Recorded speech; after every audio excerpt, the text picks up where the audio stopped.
Hello, I'm Christopher Smith, Chief of Staff of the Cherry Creek School District, and I want to welcome you to the Center for American Values field trip. I know it's a little different this year, but we're still excited to celebrate you. We want to celebrate our teachers, our veterans, and most importantly, our students. Thank you, students, for all that you do in our schools and our community. I hope you have fun today. And if you have the opportunity in the future to actually go to Pueblo and see the museum in person, I strongly recommend it. But thank you so much for everything that you do. I hope you have a great day. Have fun.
Welcome to the Medal of Honor Gallery at the Center for American Values, located in Pueblo, Colorado, the home of heroes. Pueblo earned its title the home of heroes because of its unique distinction of being the only city of its size to have 4 living Congressional Medal of Honor recipients, one of whom is the center's co-founder, Drew Dix.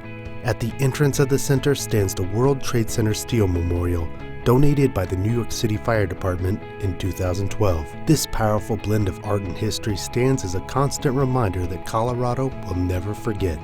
Upon entering the center, visitors are immediately immersed in what has been called one of our nation's most inspiring tributes to service and sacrifice, the Portraits of Valor. On the gallery walls hang 160 portraits of our Congressional Medal of Honor recipients that were living in 1999 to today.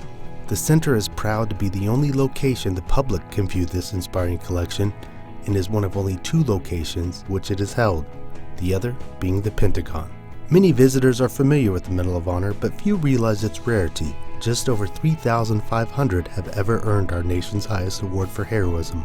Currently, there are less than 70 living Medal of Honor recipients. Each portrait is unique to the Medal of Honor recipient that is in it, as the recipient provides the photographer with input on how they wish to be honored. Every portrait is also inscribed with a personal quote from the recipient. These powerful messages of inspiration stem from a simple question asked to each subject. What message would you like to leave to the youth of our nation? In this Hall of Heroes, 4 portraits stand separate from the group: William Crawford, Carl Sitter, Raymond Jerry Murphy, and Drew Dix, the 4 heroes that inspired the creation of the center and continue to inspire future generations through their stories and our mission to honor the extreme sacrifices made to help sustain American values and to ensure these extraordinary actions are preserved forever. Dealing with adversity is personal, it's right here, and it's your power to overcome something that is trying to influence you. Whether it's an adverse situation on the battlefield, whether it's adverse situation like dealing with the coronavirus. It's an unknown.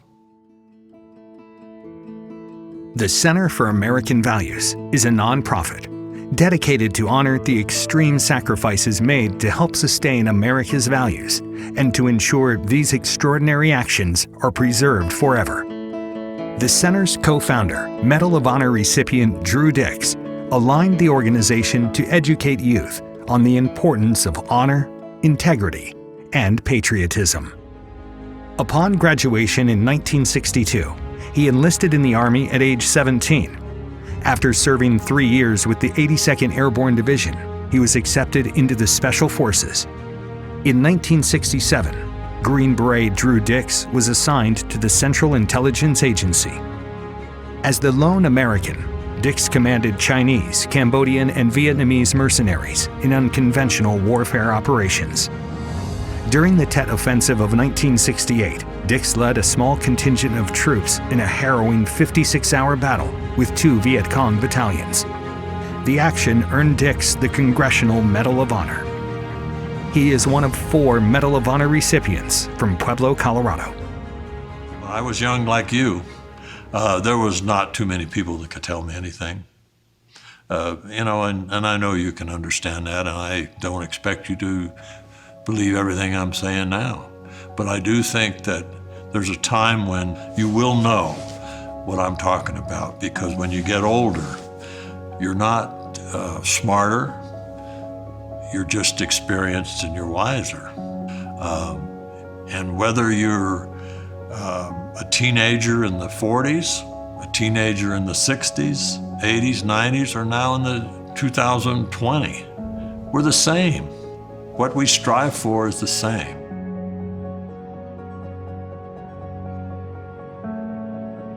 Why did you do what you did? You know, seems like a simple question, because you're there because of something you did. They want to know why you did it. Well, it's a more complicated question than that. One, that was my job, and I was in the military, and we had a mission to do, and you do what you're supposed to do. And to not do it is not right. You have to do what's right. And the other thing is, at that moment, you're doing it for those on your left and your right.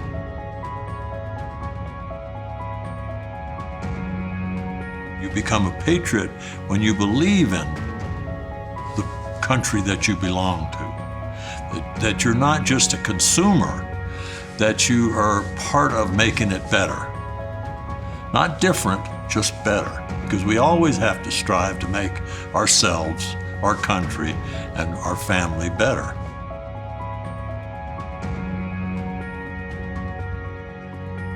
You've got to understand the situation. If you understand it, you can deal with things a lot easier.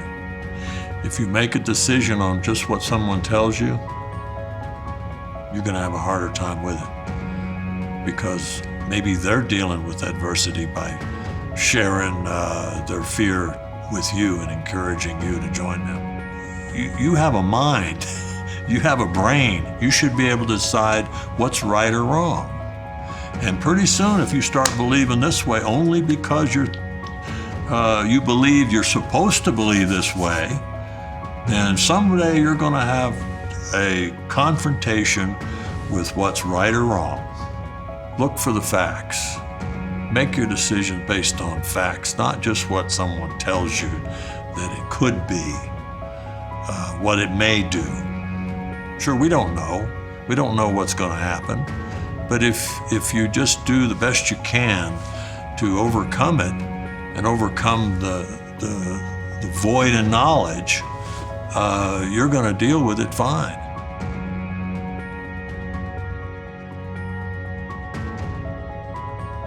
Teachers, there are a couple of them that left a mark on me that will never go away, because I realized that they were really into it for us, and I respected that. And then as I went through life and went in the military, I ran into people that understood what a sacrifice was. And I look at some of those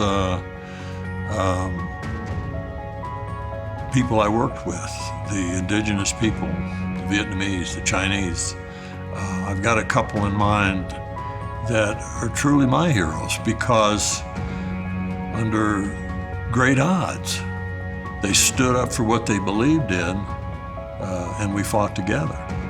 And then there's heroes that I've run into after that time, where They've made sacrifices because they believe in their cause. They believe in what's right.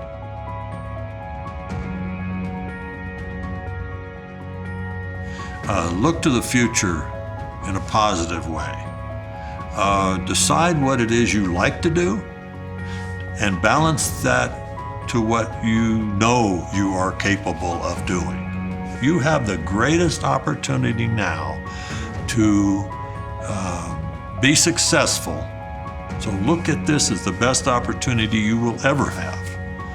And always, never make your goal so far out there that you're going to fail before you even see the objective. This is your long-term goal. This is what I want to do. And figure out how you can get there and accomplish intermediate goals. You'll feel good about yourself. The objective will become clearer as you get closer to it.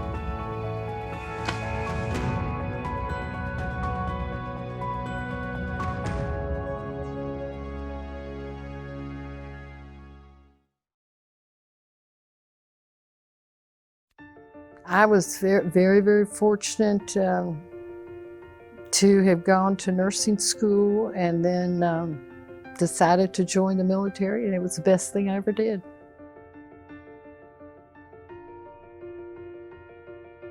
I was born and raised in Tampa, Florida, and after I graduated from high school, I thought I wanted to go into nursing, and so I went to Gordon Keller School of Nursing in Tampa after a year at University of Florida.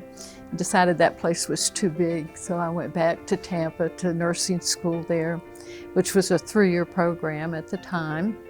And my third year, my last year, the recruiters were coming after us because it was right during Vietnam and they were looking for nurses. It was a time when I was much younger, and this was on the news every day. The war was on the news. And that was one of the reasons that I joined the Air Force. My first assignment was at Seymour Johnson Air Force Base in North Carolina. And that was kind of an eye-opener because at that time I was working on what they called the military ward, which basically was the male ward, and then they had a female ward and whatnot.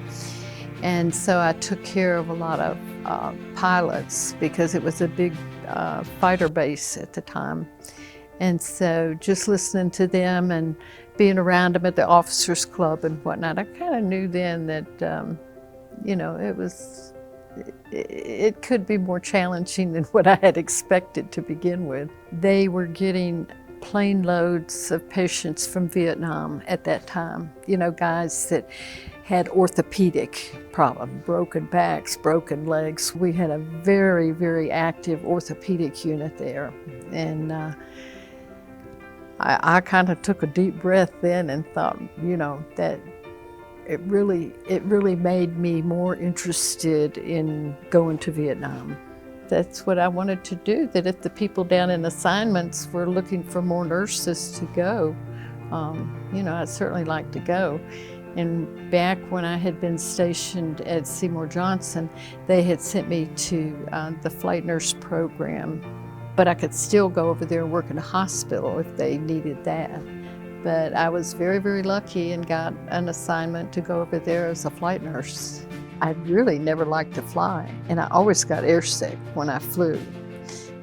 But that was something I wanted to. I wanted to go to Vietnam, and I wanted to go as a flight nurse. And so I told myself, okay. Once I got the assignment, I thought maybe I made a mistake, but I just told myself, look, you know, you volunteered for this, and you got a year, so you better just get used to it and don't get sick in front of the patients. You know, you don't do that, and I didn't.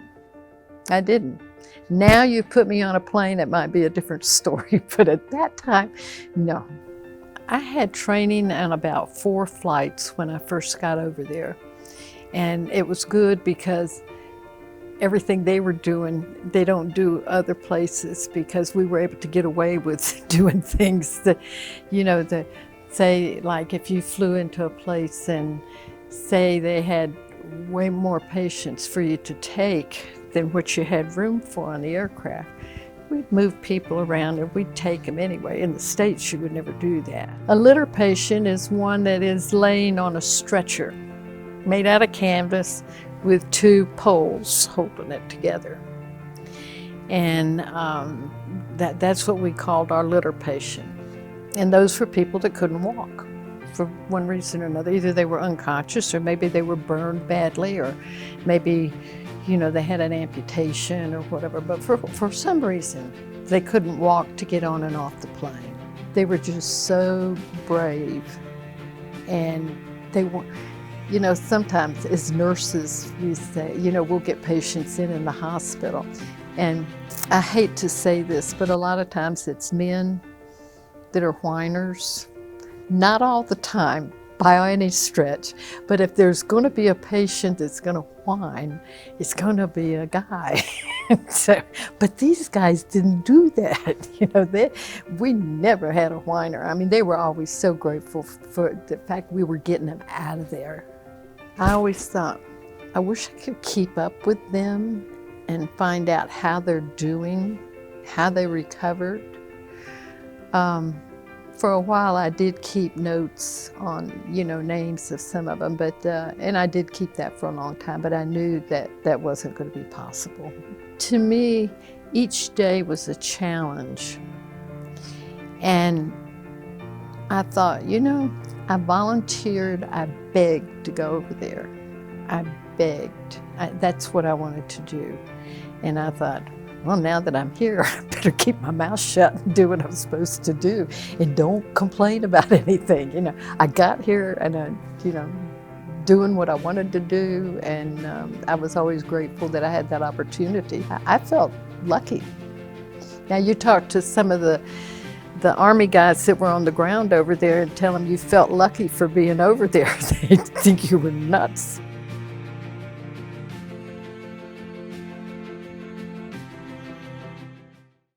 Hi, I'm Karen Puga, the proud principal of Aspen Crossing Elementary.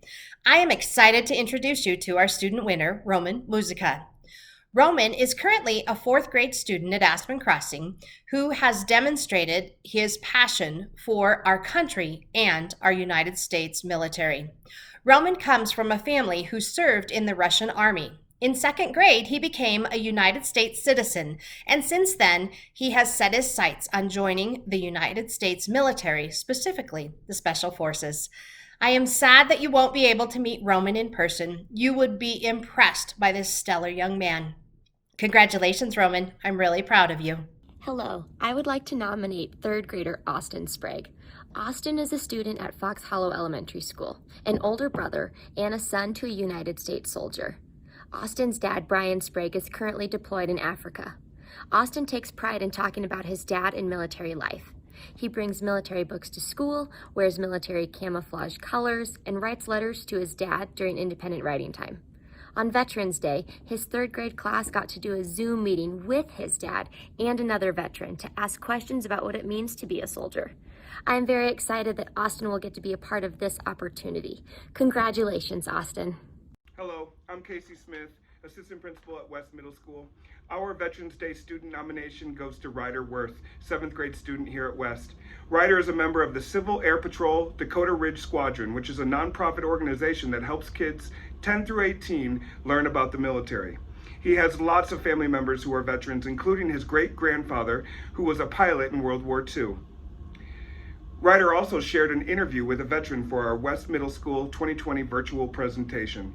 Thanks, Ryder, and congrats. Hi, I'm Diana Price, the very proud principal of Willow Creek Elementary School in the Cherry Creek School District. I have nominated Mason Slyke, a 5th grader here in our school, for his dedication and his time that he gave to help his mother deliver homemade cards and pictures to veterans across the area and also to assisted living. Thank you, Mason, for your dedication and your love for veterans and for your grandpa, who is a veteran as well. Hi, my name is Teelan Burbani, and I'm the proud principal of Walnut Hills Elementary School. I am so excited to congratulate and honor Azalea Solinsky, a 5th grader at Walnut Hills, for being selected for the Veterans Day Essay Contest. She is a fabulous student with a huge heart, and has such a love for veterans as her father served in the military. We are so proud of you, Azalea, and all your accomplishments. Thank you for celebrating Veterans Day with your big heart, your compassion, and your understanding of what veterans do for our country. I love you and congratulations. Hi, my name is Mark McGee and I'm the assistant principal at Campus Middle School. Our Veterans Day student nomination is going to Grayson Leader. Grayson is a 6th grade student at Campus Middle School who exemplifies the passion we want our students to show towards our military. Grayson comes from a military family and has a strong will to join the armed services later in life. He is a patriotic young man who cares deeply about our country and the positive role the military plays in the United States of America. Congratulations, Grayson. Hi there, my name is Sabrina Vandrew, and I am the band orchestra teacher at Infinity Middle School. I decided to nominate Jordan Courier for this particular award because she has dedicated numerous hours to celebrating our community's veterans and military service members. Last year alone, Jordan was part of our Veterans Day celebration event, where she played a medley of patriotic music on her violin with our orchestra. She also acted out a skit with our theater department that talked about the importance of freedom in the United States. So the time and commitment to rehearsing alone demonstrates her commitment to appreciating our service members in the community. Hello, we are pleased to announce that Leslie Sandoval, a senior from Endeavor Academy, has been selected for the Center for American Values virtual field trip. She is an awesome young lady who is very passionate about the military and plans to join when she graduates. Great job, Leslie, and go Panthers. Hi, it's Ali Pineda from Overland High School, and it is my pleasure to introduce to you guys Gabrielle Rambachan. This is my first year working with Gabrielle, who is a senior at Overland High School, and I was just so delighted. She was the first student that I met. She came into my office to tell me hello and to introduce herself to me, and to also tell me what she was into and her plans, and I was just so impressed with her maturity, her kindness, her strength, her sense of spirit, and I love that she's going into airport maintenance and planes and stuff so that she can pursue her future career and expand her love in the military. Congratulations, Gabrielle. We love you. Thanks for being a Blazer. The nominee for Eagle Crest High School is 12th grader Sophia Press. This young lady has an intrinsic motivation and a work ethic that rests at a level that exceeds most adults. When Sophia sets her mind to something, she is all in with her head and her heart. This December, Sophia will graduate early in order to enlist in basic training next spring with the United States Air Force. As she has done so many times already in her young life, I predict that Sophia will succeed beyond anyone's wildest dreams, laying claim to a very honorable military career through her own courage and conviction. I'm Molly Dervenkar, the principal at Holly Hills Elementary School. I'm excited to partner with the Center of American Values to bring this opportunity to students all across Cherry Creek Schools and right here at Holly Hills Elementary. I'm proud to introduce, pictured behind me, Mr. Trey Shugart. He's a 5th grade student here at Holly Hills. I nominated Trey because he is so proud of some of his veteran family members. He's also a military enthusiast and a history buff. Trey also shares some of the very same qualities of our U.S. military veterans.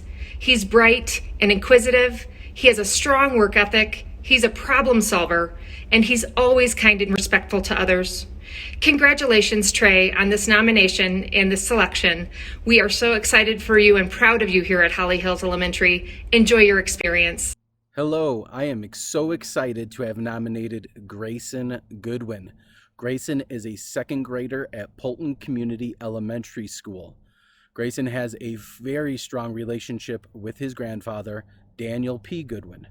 Grayson's grandfather is a United States Marine Corps veteran who served 2 tours in Vietnam.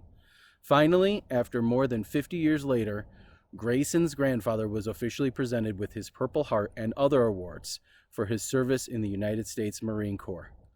This was a very important event for his entire family. Grayson will often sit with his grandfather asking him questions about his service and how he felt representing his country. Grayson is excited that his grandfather served in this capacity and that he was finally recognized for his duty and time in Vietnam. He is very proud of his grandfather and often celebrates his grandfather's accomplishments with others. Congratulations, Grayson. Hello, My name is Dana Dillard, and it is my honor to introduce you to my student, JJ Younger. JJ is a 5th grade student at Independence Elementary in Aurora, Colorado. JJ is an outstanding student who displays a love of his country and a love of his school on a daily basis. JJ is a leader, and I am proud to have him be part of this program. Cherokee Trail is pleased to recognize Senior Christian Gadiano. Inspired by his father and grandfather who served in the Army, Christian has dedicated himself to service. Throughout high school, he has actively served the Cherokee Trail community through involvement in Link Crew and National Honor Society. Following graduation, he hopes to go on to serve the country and has applied to the U.S. Air Force Academy. Congratulations, Christian, on this well-deserved recognition. Hi, I'm Mrs. Buck from Ponderosa Elementary School. I'm Donnie's 5th grade teacher. I nominated Donnie because he's dedicated to the military. He understands what it takes to serve and also the many sacrifices of the servicemen and women. One day his goal is to serve himself in the Marines or the Coast Guard. For all these reasons, I nominated Donnie and felt that the opportunity for the virtual tour would be an awesome experience for him. Congratulations, Donnie. You've been selected for the virtual tour.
Congratulations to all of the Cherry Creek students who've been recognized today by your teachers, family, and mentors.